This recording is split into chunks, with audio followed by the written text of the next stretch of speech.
We've got all these different things happening on this site now. When you hover over some of these items, it'll show you the dates. So that was on the 25th of February 2025, and that one again the 7th of January 2025. So all these things have been added, and this hasn't given the public any time to look at all this. That's another one, the 25th of the 2nd 2025. This is on the new site.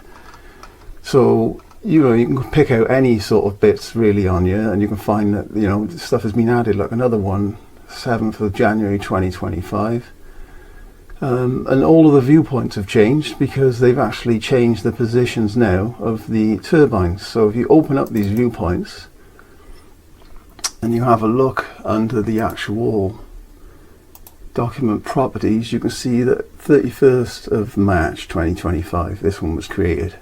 So this is only a couple of days basically before the actual website's going live for the public to see all these new documents, just before this actual objection stage starts. There's no way that people are going to be able to look at all of this, look at all of these documents, all these viewpoints. And obviously, like I say, we'll have a look now at the actual turbine locations because they've actually changed as well. Okay, so looking at the turbine locations, this is around September 2nd 2024.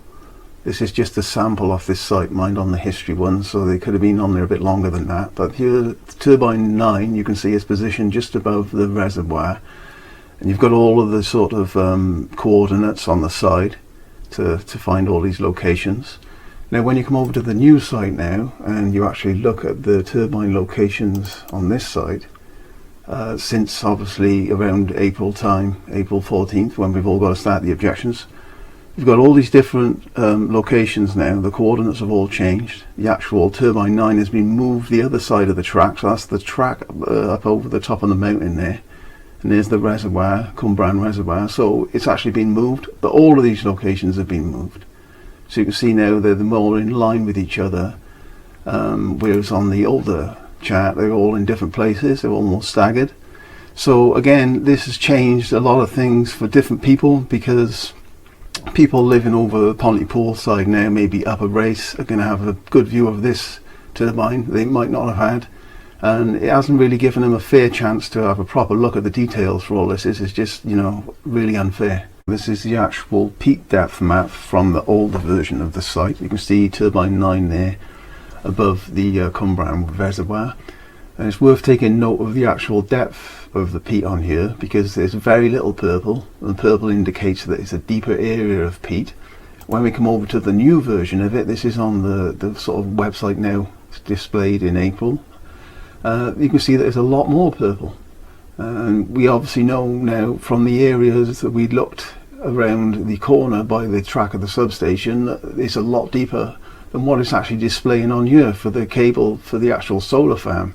So this map can't be trusted either.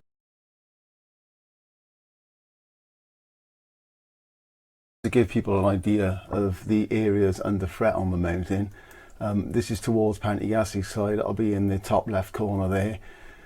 The new and old turbine locations are roughly the same. They're not really in much different places, but you can understand all of this heather is basically going to be destroyed because there's going to be road networks. These are representing the cable trenches, the yellow, so over from T3 over to turbine 1, whether it's old in the bracken or new in the heather, it's not a lot of difference, because there's got to be roads through here, there's got to be crane foundations.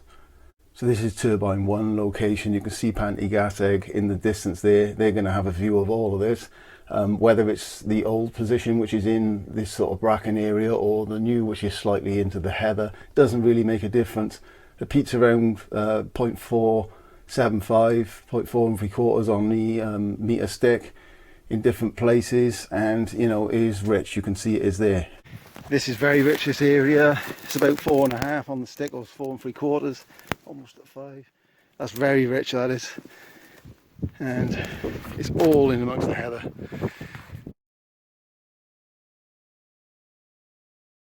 This is the original T1 and the new positions, and then it heads over the cable trench to the T2 positions. Old and new are both in the heather regardless. I mean, there's some more bracken at that end, but it's not really much of a difference. You've got Pontypool over this side, so they're going to have the view of all this. And obviously it's not just this cable trench here, there's going to be roads and concrete foundations and things like that. This heads over towards turbine 8.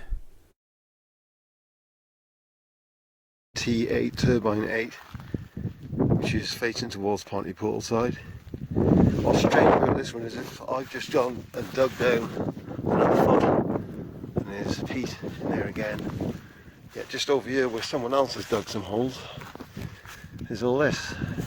And where's that come from? Because I've dug down through the middle of all this, and there's peat. So where's all this sandy clay stuff come from? Not from around here. It's only a couple of foot away. There's tons of peat. This is the old T8 spot. It looks to me like the ground has been lifted because you've got this rock moving about here. And where's it come from? Because the rest of the ground, you come over here, it's all just peat bogs. So they've only moved T8 just slightly. There's where it was before. All the dust and stones been scattered. But basically, we're in the same spot. We've still got peat, and we're about 4.5 on the stick. So we're also in an area where we got the ground nesting birds. You can see the turbine 8 area there. Again, although new, it's roughly exactly the same place. Then you're heading over towards the main track on the mountain, which a lot of people walk.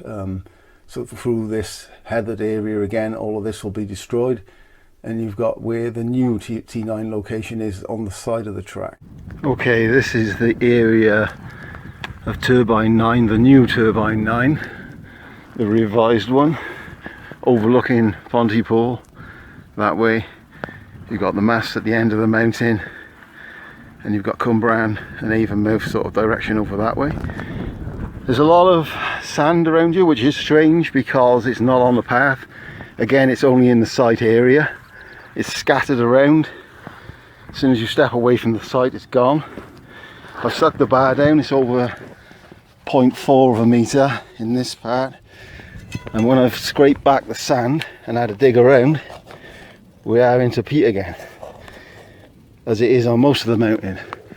And you don't have to wander far from the site and you find yourself all the heather and the peat bog.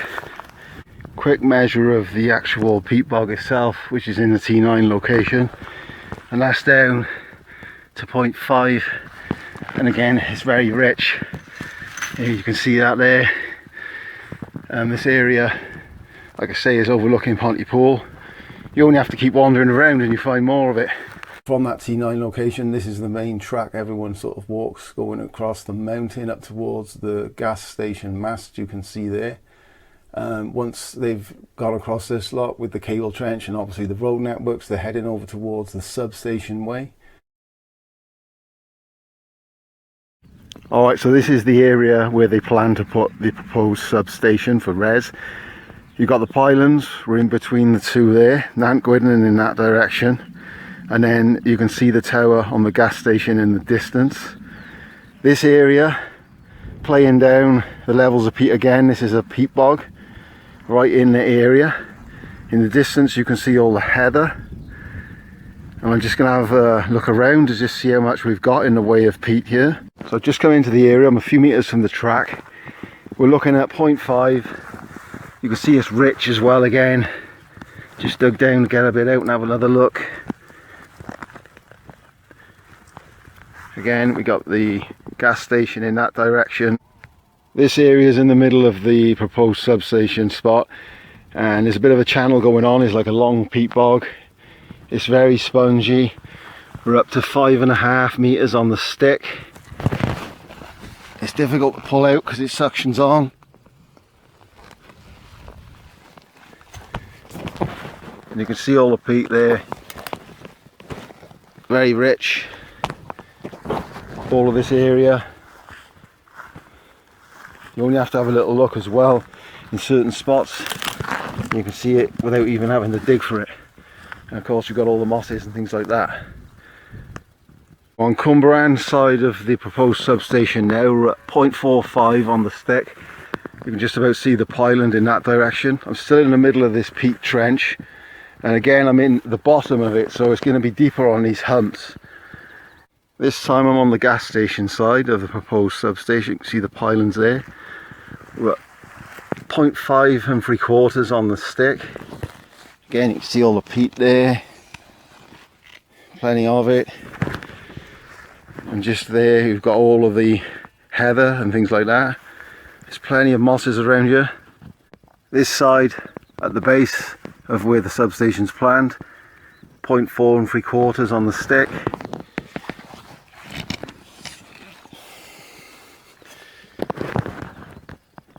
You can hear the skylarks. This one is at 4.5 on the stick, 0.45 of a metre. Again, the area is very marshy around here. This is at the new Turbine 10 site, roughly in the same place as it was, right in the view of Mount Gwydden, and that's at 0.4.5 to 0.4 3/4. And Turbine 11 site was at 0.4 3/4 on the stick. You can see how rich it is in the peat there as well, and a bit of a dig around.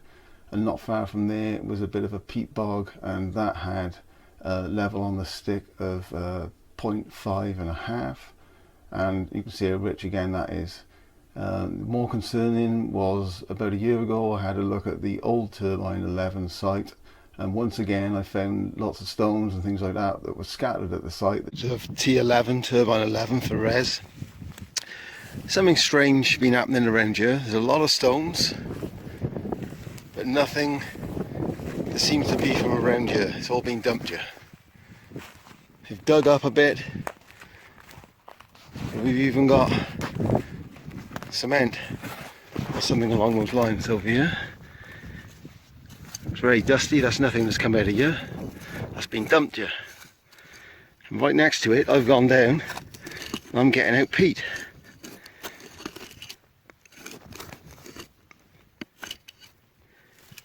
So where's all this come from? All these stones. As soon as we get away from the spot, no stones, nothing, you're back to the mud. Tons of heather. Shouldn't be here again. Another site that shouldn't have been chosen. Where's that come from?